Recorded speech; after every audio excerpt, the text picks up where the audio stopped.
বেরিয়ে পড়েছি সে অতি প্রতীক্ষিত রাইড কালী পুজোর নর্থ বেঙ্গল রাইড। আজকে শুক্রবার 17ই অক্টোবর। আমরা এসে গেছি আমাদের আজকের রুটের প্রথম টোল পেথুয়া টোল। এখন পেথুয়া টোল পেরিয়ে দাঁড়াবো। আমরা ক্রস করছি আমাদের আজকের জার্নির second toll Baharampur Farakka toll. Bappu dhaba এসে গেছি, এই যে পেছনে দেখতে পাচ্ছ বাপ্পু ধাবা।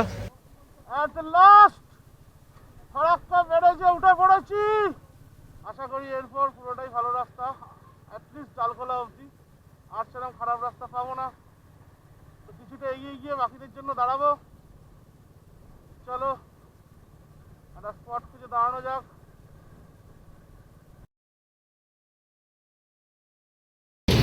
আমরা এখন দাঁড়িয়েছি গাজলের মোড়ে একটা চায়ের দোকানে। একদম ভালো ঝকঝকে রোদ উঠে গেছে। এখন ওই মোটামুটি 7টা মতো বাজে। ফারাক্কার জ্যামটাতেই যা প্রচণ্ড পরিমাণে আমাদের টাইম খেয়ে নিল। আর আমার অবস্থা আমি জানি, প্রচণ্ড বাজে লাগছে। যাই হোক, আসলে ভাইজারটা খুলে চালাচ্ছিলাম, ভাইজারটা একটু স্ক্র্যাচ পড়ে গেছে, তো ওর জন্য একটু ধুলো তো স্বাভাবিক, হাই রোডে ধুলো তো লাগবে, আর কি করা যাবে। তো এখানে চায়ের অর্ডার দিয়েছি, চা খাবো, একটু দাঁড়াবো। শুভরা এগিয়ে গেছে 4 কিলোমিটার মতো, ওরা ব্যাক করছে হয়তো। দিয়ে এখানে চাটা খেয়ে তারপর আবার বেরোবো। এরপর নেক্সট স্টপ সোজা ডালখোলা। দেখা যাক কখন শিলিগুড়ি ঢুকি। আমাদের আরেকজন পার্টনার সে শিলিগুড়ি পৌঁছবে হামসাফার এক্সপ্রেসে ওই সকাল 10টা নাগাদ। আমাদের ঢুকতে হয়তো 10:30 11টার মতো বাজবে, তার জন্য স্কুটি বুক করা আছে। চলো আপাতত গিয়ে স্কুটিটা পিক আপ করবো, তারপর পাহাড়ের উদ্দেশ্যে রওনা দেবো। চলো আবার রাস্তায় দেখা হচ্ছে।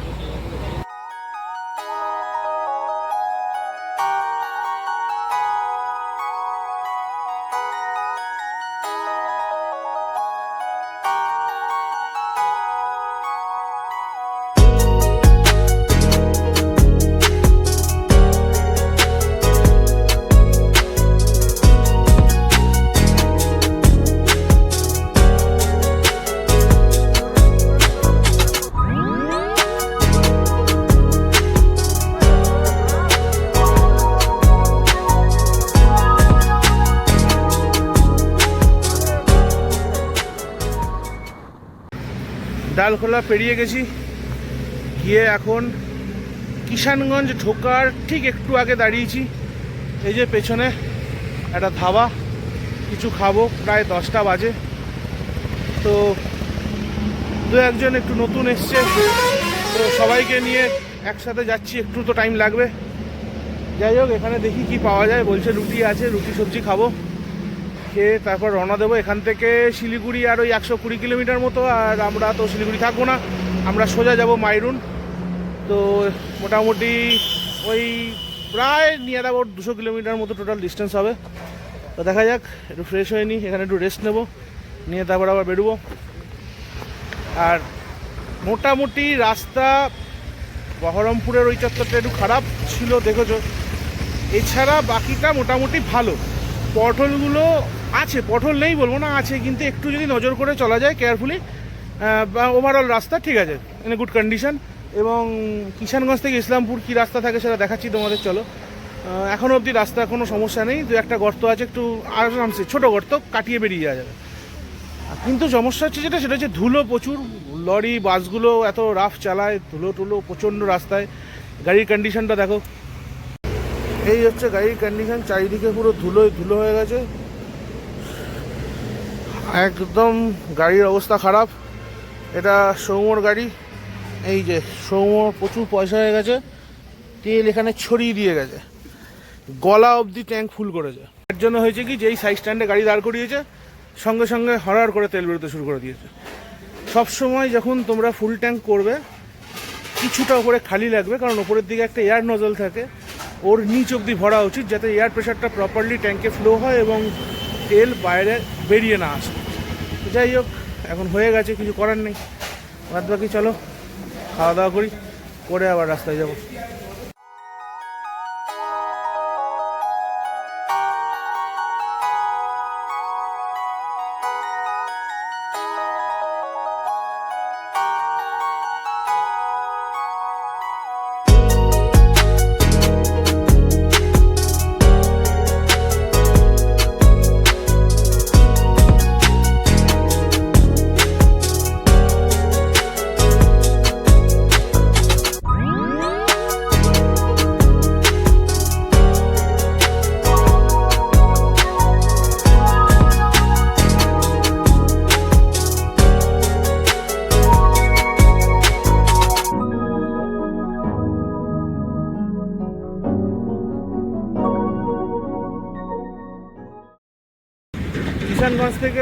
ধাবা থেকে জাস্ট খেয়ে বেরোলাম, আমি মিনিট 2-3 আগে বেরিয়েছি। এই যে পেছনে কিষানগঞ্জ ফ্লাইওভার, এখনও ফ্লাইওভারে উঠিনি, মুখেই দাঁড়িয়ে পড়তে হলো। সায়ন স্যার, সমীর স্যার আর সৌমন স্যার একটু লেট করেছে বেরোতে। তো বেরোনোর সময় দেখছে যে সৌম্য স্যারের যেটা সাইন এসপি ওটা না সেলফ নাকি কোনোভাবেই স্টার্ট হচ্ছে না। এখন জানি না কী হয়েছে, পুরো তেল ভরার জন্য এয়ার ফ্লো বন্ধ হয়ে গেছে নাকি অন্য কিছু কারণ হয়েছে, কিছু লিকেজ হয়েছে বোঝা যাচ্ছে না। তো এখানে দাঁড়িয়ে পড়েছি, 3-4 জন এগিয়ে গেছে সামনে, পাশে একটা গ্যারেজ আছে, বললো মেকানিক ডাকতে গেছে। এখন দেখি দাঁড়াই, যদি সেরকম হয় আবার ব্যাক করতে হবে। আমি 6-7 কিলোমিটার এগিয়ে এসেছি, দেখা যাক যদি স্টার্ট হয়ে যায় ভালো। এখনই মোটামুটি এখানে প্রায় 12টা বেজে গেছে, মাইরুন ঢুকতে ঢুকতে যা বুঝতে পারছি মোটামুটি সন্ধে হয়ে যাবে। চলো দেখা যাক কতক্ষণ লাগে, সব ঠিকঠাক হোক তবে বেরোবো।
বাড়ি ঢোকার 3-4 কিলোমিটার আগে রাস্তার এই অবস্থা, খুবই খারাপ অবস্থা। এখন গজলডোবা যাবো, ফুলবাড়ি মোড় হয়ে যেতে হবে। এখন দেখা যাক কতক্ষণ এই রাস্তা থাকে। মোটামুটি প্রায় 1 কিলোমিটার খানেক হয়ে গেছে এই রাস্তা, আগে কতটা আছে জানি না।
চলে এসেছি গজলডোবা।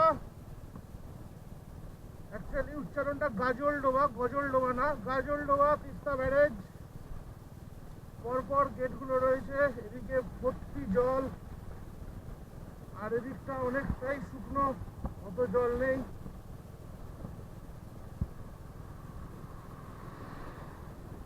ব্যারেজের ওপর দাঁড়াবো ভাবছি, দেখি কোথায় দাঁড়াই।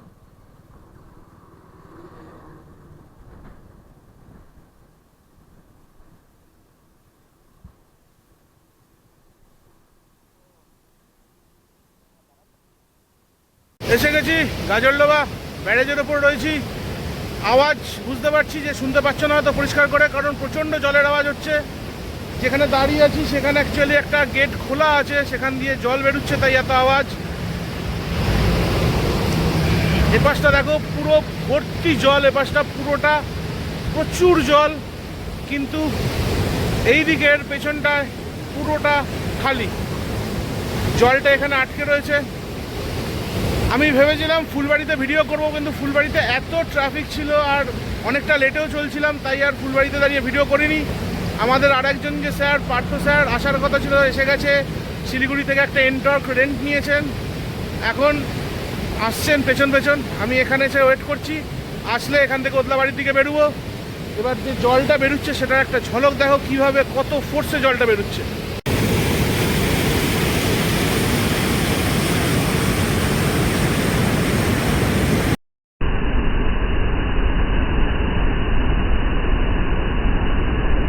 প্রচণ্ড ফোর্সে জলটা বেরোচ্ছে, মানে এখানে দাঁড়ানো অসম্ভব। কেউ যদি এখানে মানে একবার পা রাখে, মানে তাকে ছিটকে নিয়ে চলে যাবে, এত ফোর্সে জল বেরোচ্ছে। এদিকটা পুরোটাই ফাঁকা, এখন 2-3টে গেট খোলা থাকে, জল রিলিজ হচ্ছে। প্রচুর বৃষ্টি হয়েছে নর্থ বেঙ্গলে জানো, তো সেই হিসেবে অনেক প্রেশার পড়ছে ড্যামের ওপর, কারণ প্রচুর চারিদিকে জল ভরে গেছে, তো 2-3টে গেট খুলে দিয়েছে। যাই হোক, বেশ মনোরম পরিবেশ। আস্তে আস্তে সূর্য ডুবছে, প্রায় 4টে বাজে। এখন এখান থেকে আমাদের প্রায় 100 কিলোমিটার যেতে হবে মাইরুনে। দেখা যাক কখন পৌঁছই, আসুক সবাই। এখান থেকে রওনা হবো ওদলাবাড়ির দিকে। চলো, আবার রাস্তায় দেখা হচ্ছে।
পেছনে ডামডিম মোড় এসে গেছি। এখানে একটা যে ছোট চায়ের দোকান রয়েছে, এখানে একটু চা খাবো। সৌমোড়া ওদলাবাড়িতে পার্থ স্যার একটা রাস্তা ভুল করে অন্য রাস্তায় ঢুকে গেছিলো, তো আবার ব্যাক করছে, করে ওদলাবাড়ি মোড় দিয়ে বেরোবে। এই 8-9 কিলোমিটার মতো পেছনে আছে, আর বাকিরা সব এগিয়ে গেছে। আমি আর সুপ্রিয় এখানে দাঁড়ালাম, চা খাবো। আর রাস্তাটা তো দেখলে ফাটাফাটি রাস্তা, এদিকে চায়ের বাগান আর মাঝখানে ওরকম রাস্তা, মানে চালিয়ে সেই মজা। যদি কখনো এদিকে আসো তাহলে এই ওদলাবাড়ির রাস্তাটায় যেও, খুব ভালো লাগবে। ফাঁকা রাস্তা, ছিমছাম। অলরেডি দেখতেই পাচ্ছ কেমন আলো পড়ে গেছে। এখন মোটামুটি 5:30 বাজে, তো দেখা যাক। অন্ধকার তো হয়েই যাবে হোমস্টে ঢুকতে ঢুকতে, তাও যতটা এগোনো যায়। এমনিতে লাভার রাস্তা ভালোই, দেখা যাক কখন পৌঁছোই। চলো, চাটা খেয়ে আবার রাস্তায় দেখা হচ্ছে।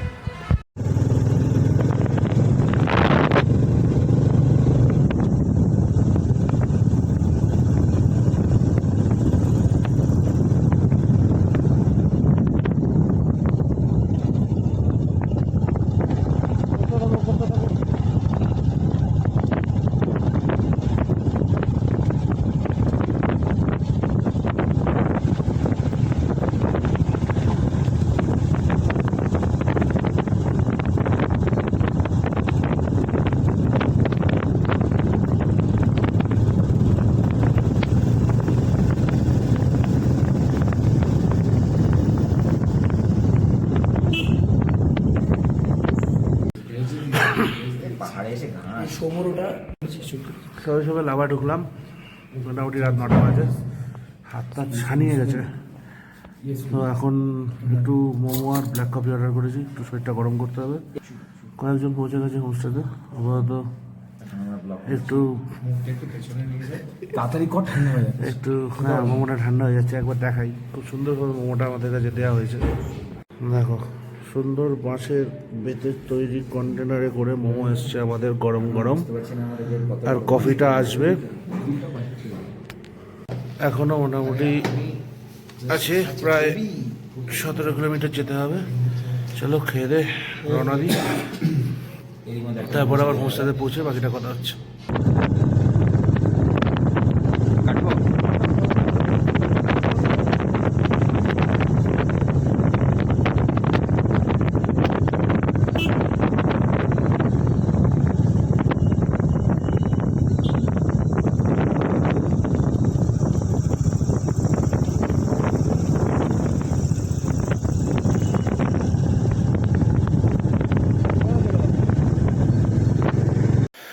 এখন বাজে রাত 11টা, আমরা হোমস্টেতে পৌঁছালাম প্রায় রাত 10টা 20। ফ্রেশ ট্রেশ হলাম, এবার খাবো। প্রচণ্ড খিদে পেয়েছে, খাবার দিয়ে দিয়েছে।